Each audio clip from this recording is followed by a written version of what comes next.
Pernahkah kamu merenung bahwa masa depan digital bukan tentang mesin yang menggantikan manusia, tapi tentang cara baru kita bergotong royong? Bayangkan, di tengah derasnya arus teknologi, masih ada roh kebersamaan, masih ada semangat satu rasa, satu jiwa yang kita kenal sejak nenek moyang kita menumbuhkan ladang bersama dan membangun rumah bersama. Dan hari ini, itu semua bisa hidup kembali dalam bentuk yang disebut DAO, DAO. Judul kita hari ini adalah DAO dan kearifan lokal, gotong royong di era digital. Kita mulai bro. Bagian pertama, DAO, DAO bukan sekedar teknologi. DAO atau Decentralized Autonomous Organization adalah organisasi tanpa bos tunggal, tanpa hierarki kaku. Semua keputusan diambil bersama. Semua bergerak berdasarkan kesepakatan komunitas. Setiap suara dihitung, setiap orang punya bagian. Kedengarannya seperti sesuatu yang futuristik ya. Padahal jika kita tarik ke akar budaya kita sendiri, DAO, DAO bukan hal baru bro. Bagian kedua, kearifan lokal. DAO sudah hidup dalam jiwa kita.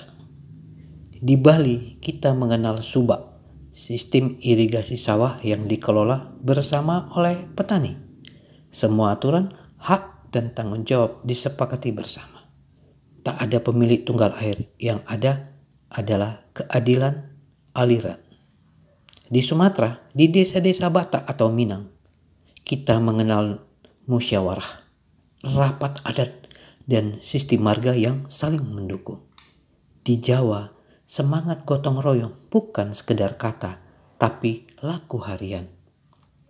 Membangun rumah tetangga, menanam bersama, panen bersama, dan bahkan berkabung bersama. Bukankah semua itu DAO DAO versi Nusantara? Bagian ketiga, DAO sebagai jalan spiritual. DAO bukan hanya teknologi. DAO DAO adalah cermin jiwa kolektif kita di era digital. Dalam DAO, kamu bisa menyumbang tenaga, ide, atau modal. Dan semuanya dihargai secara transparan. Semua dilacak, direkam, dan dijaga oleh blockchain. Tidak ada yang tersembunyi, tidak ada yang dirugikan diam-diam. Dan disinilah letak spiritualitasnya. DAO mengembalikan kita pada niat kolektif yang suci. Bukan demi ego, bukan demi atasan, tapi demi misi bersama. Bayangkan DAO, DAO sebagai musyawarah roh digital, di mana setiap orang datang dengan semangat terang, menyatu dalam sistem yang saling jaga dan saling dukung. Bagian 4, membangun DAO berbasis budaya lokal. Apa yang akan terjadi kalau kita membangun DAO bukan dengan blueprint luar negeri, tetapi dengan jiwa gotong royong desa kita?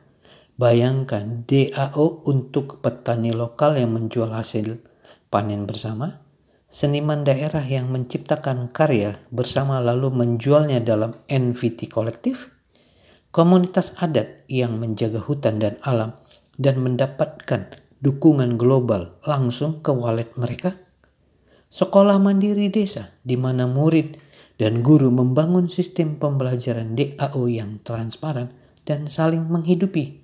Bukan khayalan ini bro, ini sedang terjadi di Kenya, di Filipina, di Amerika Latin.